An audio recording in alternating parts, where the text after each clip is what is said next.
Hello, welcome to the live stream. Today we're going over different types of stretching, the different types of stretching and what their uses are. So if we haven't met yet, my name is Greg. I have a degree in exercise science and 10 years of experience working with clients to accomplish their fitness goals. So if you're new here, welcome. If you're coming back, welcome back. If you have any questions for me, let me know in the chat. I always love to hear questions and see what you guys are wondering about. Or if you have a comment on something we talk about, I'd love to hear about that too. So, what are the different types of stretching? So there's actually a lot of different types. So we're going to cover 3 main types today. There's actually a lot more than that, but I think that these 3 are the basics that are really important to know what to do and what not to do, because we want to make sure that the stretching is effective and helpful for you for what you want to accomplish. So what we're going to start with is what's called dynamic stretching. Now, dynamic stretching is where you're moving through the full range of motion of the joint, but you're not holding that stretch. So you can think of dynamic stretching like a moving stretch. An example of this would be something like a leg swing, where I'm not holding at any particular point, I'm just swinging my leg through the full range of motion. This would be a great hip mobility stretch or hip dynamic stretch. Something for the arms could be crisscrosses, where I'm rotating my arms in and out as I'm pulling across my body. So I'm getting both internal, external rotation and that retraction, protraction movement of my shoulder. I'm warming up my shoulders. So dynamic stretching is a great tool for starting out your workouts. It's a great warm-up tool. It gets blood flowing into the muscles, lubrication in the joints. That's where I'd really focus in on dynamic stretching with, is it's a great beginning of the workout because you're not compromising the joints. You're getting everything warmed up and primed to work. So you're not going in cold. You don't want to go into a workout cold where you just start lifting heavy weights or running really hard. So that's why we would want to start with a dynamic workout. That's a great spot for them in your warm-ups. So anything that moves through the range of motion, but you're not actually gaining flexibility with this so much. It doesn't necessarily benefit the flexibility side, even though it's called dynamic stretching. It doesn't seem to currently be supported that it will increase flexibility. So what you can do to increase flexibility is some other types of stretching. Now, I'm going to cover one called ballistic stretching. I would not recommend doing ballistic stretching, but I want you to know what it is so you can know to avoid it. So it's a little like dynamic stretching, where we're moving through the range of motion. But with ballistic stretching, you're trying to actually force that muscle outside of its normal range of motion, or force that joint, I should say. So let me give you an example of that. If I was working on my hamstrings, so if I was reaching down towards my toes, I hit the point where I can't push any further.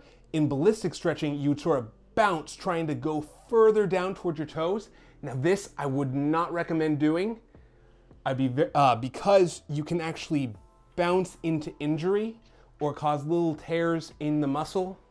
It can, what happens is you have a point where the muscle is called there's a point in the muscle called the yield point, where when you bounce over that, it can actually damage the muscle.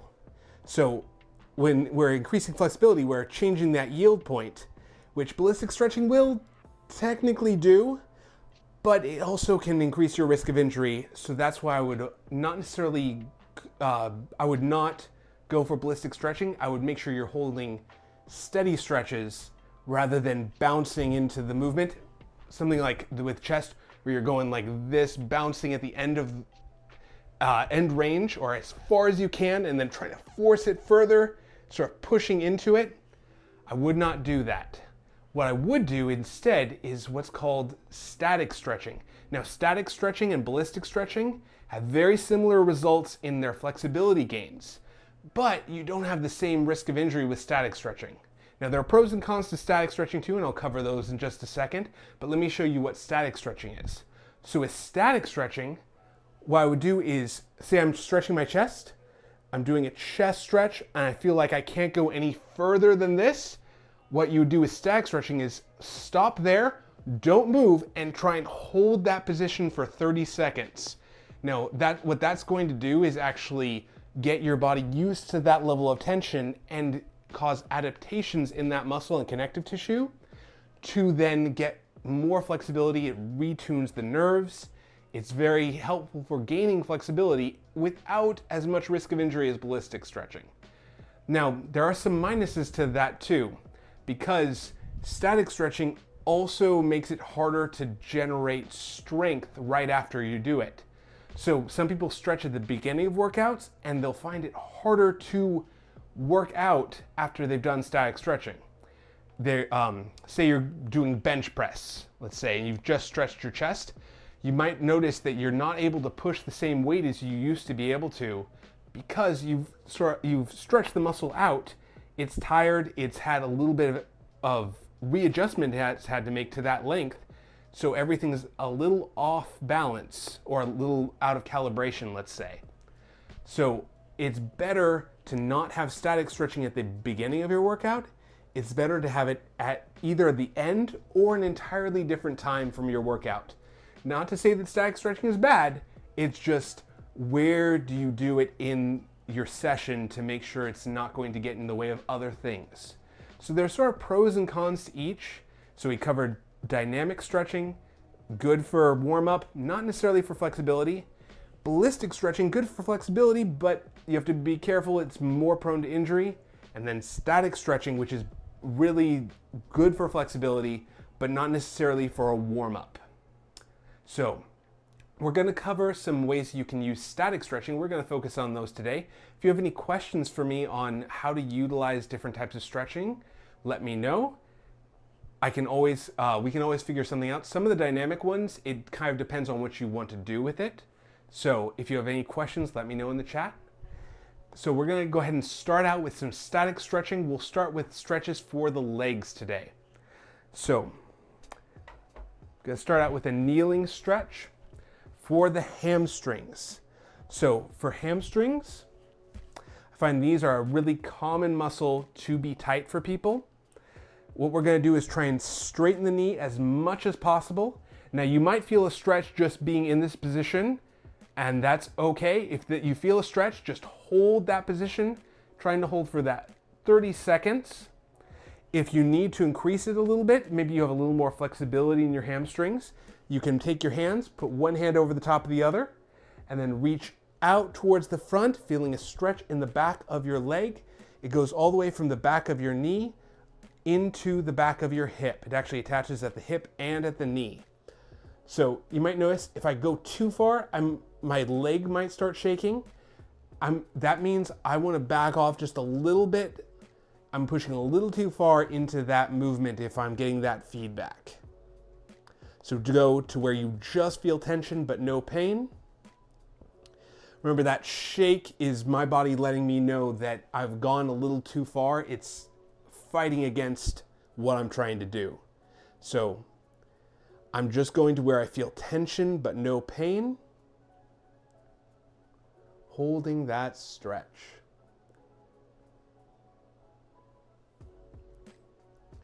And then same thing on the other side. So whatever leg is in the front is the muscle we're stretching. There's a lot of different ways of stretching the hamstrings. If you have a way that you like better, I'd love to hear about it in the chat. Let me know, or in the comments if you're coming in here after.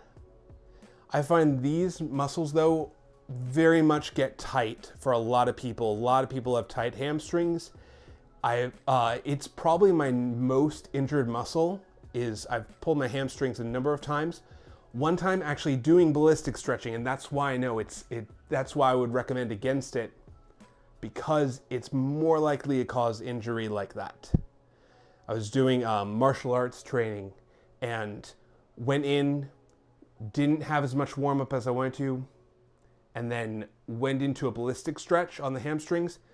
Instantly I just could barely even walk after that for a little while, for the next couple hours, because it was so painful. So I wouldn't want that for any of you. So that's why I recommend against doing something like that. All right. Now we're going to stretch the muscles in the quads. Now we're going to try a little bit of a different stretch for the quads. So we're going to do a kneeling quad stretch.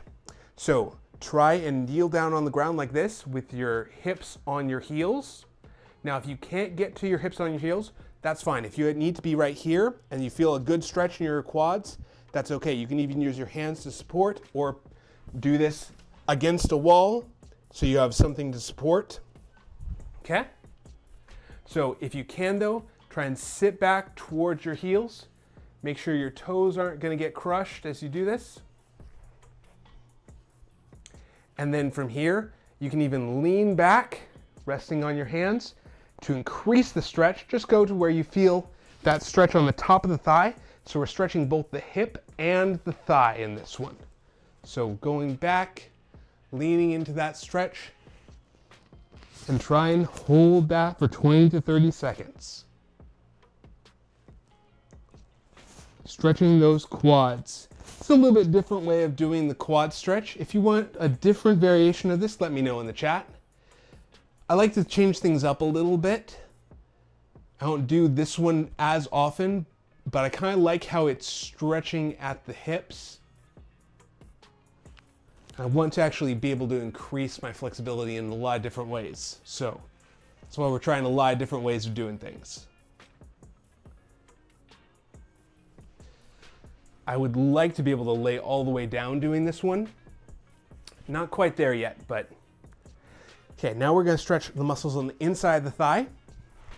So a lot of people want to do splits or want to be better at splits. I find this is a good starting point. Even if you can't do splits yet, it helps move you forward towards that goal. So what we're going to do, these are the same muscles that control the splits. So you're going to have your back flat against a wall or something sturdy. I'm using this post. And you're going to put one hand over the top of the other and reach straight out forward. You should feel a stretch on the inside of your thigh. Now, the wider your feet are, the more stretch this is going to be. So if you need to, you can always bring your feet narrower or wider to make the stretch more or less intense. So less intense, more intense, okay? You should feel it right in here on the inside of the thigh. These are called the adductors of the hip, adductors. There's the abductors and the adductors. I know they sound similar, but they're opposite sides. These are ad, these are ab with a B. And holding that stretch.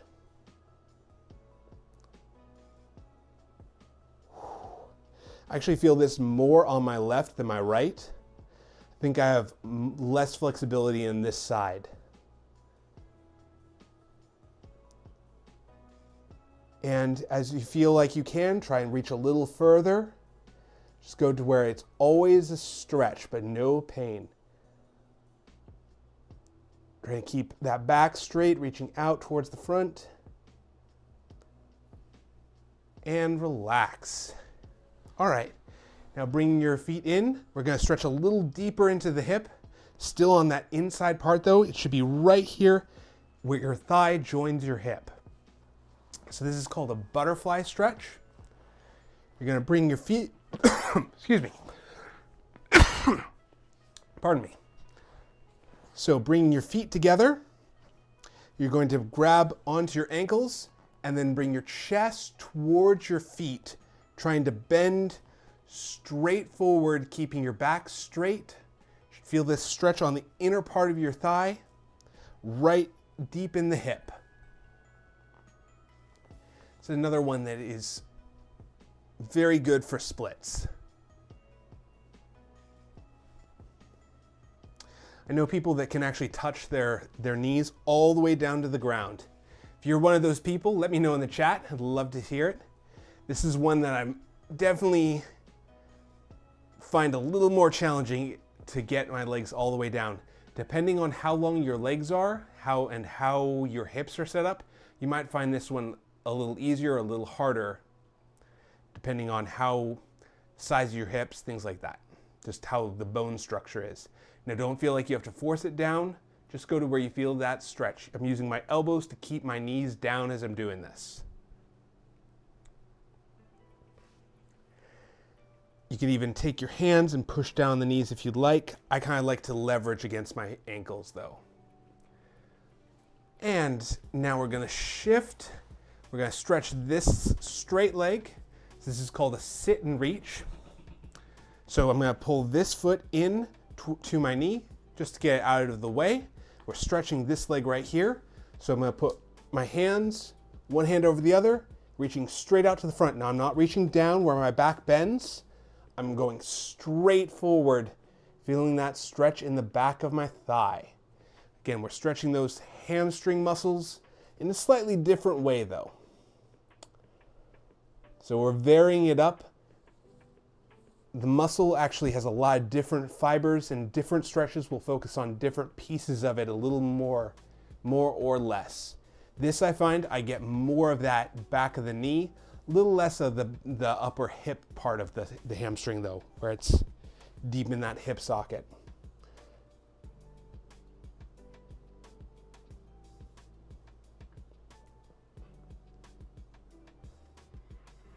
And switching to the other side.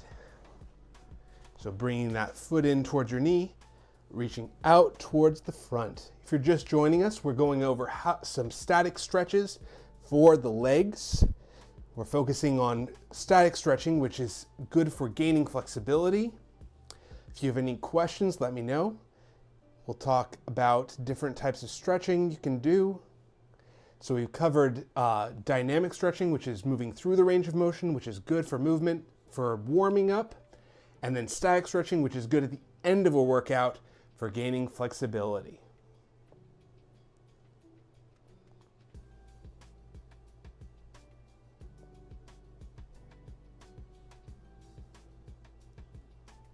And relax. All right, let's go back to standing. Going to do a couple shoulder stretches and then we'll call it a day. So the first one is going to be a back of the shoulder stretch. So we're going to be stretching the posterior deltoid and some of these muscles between your shoulder blade. So what I'm going to do is take my hand, bring it across my body. Now this is the side we're going to be stretching. So this shoulder blade. So if you have tight shoulders or you feel like you have a knot between your shoulder blades, this is a great stretch to do. You could do this multiple times a day if you'd like. So bring your arm across your body. You're going to take your other hand and hug in across your chest, pulling across. Now you can play with the angle of your hand so to see where it gets the most stretch, where you feel that tension. I personally like to do it flat like this. I feel like I can get deep into that shoulder blade doing this. Feel the most stretch that way. And holding for 20 seconds. So you're hugging your arm into your chest.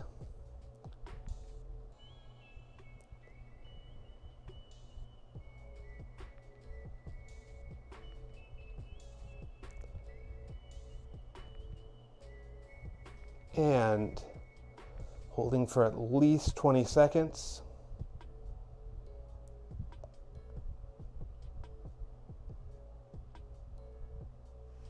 And relax, switch to the other side. Now you might feel more flexible on one side than the other. Usually we're not symmetrical, just even our organs are not symmetrical. So how your heart is oriented, how your skeletal structure is oriented, just being right-handed versus left-handed, you might feel different on one side than the other. So don't feel like you have to force it to go just as far on one side as the other. Just go to where you feel that tension, but no pain. You should feel relaxing as you release the stretch. Shouldn't be painful, shouldn't be hurting or aching. If it is, you want to not do it that far or that hard. And relax. The next one we're going to do is for the chest and front of the shoulder in here. Now I like this one because you don't need any equipment to do it. What you're going to do is bring your hands behind your back, clasp them together, and then push your hands out to the back, feeling a stretch in the front of your shoulder. So you're really pushing your chest out and your hands back. Now if you can't get your hands up off your waist, that's okay. Just go to where you feel that stretch as hard as you can. So pushing, or I should say pushing off as hard as you can to feel that stretch. Now if you really feel like I can't get any far enough off to feel a stretch, you can always grab onto something that's sturdy and then step away to get the same effect. That requires a little bit of equipment, but if you have something like a door frame or a post, this works just as well. Feeling a stretch across the front of that shoulder and chest. So really trying to push your chest out towards the front and hold.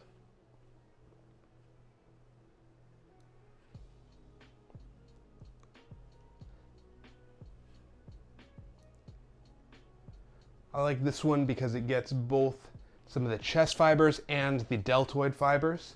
Deltoid being that ball of muscle around your shoulder blade, or I'm sorry, not shoulder blade, ball and socket of your shoulder. It's sort of the edge of the shoulder blade, but it's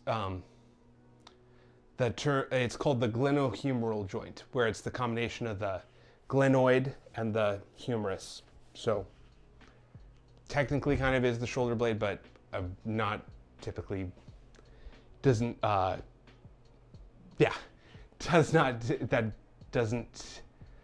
match what most people think of as the shoulder blade. So that is some stretching we went over. So if you like this sort of content and want to see more, I host these at about 2 o'clock Pacific Standard Time on Wednesdays. So hope to see you guys here next time. And thanks for watching, and take care. Hope you get stretching, get active. That's why we're doing what we're doing, to help people get information that they need to get what they want. All right, take care.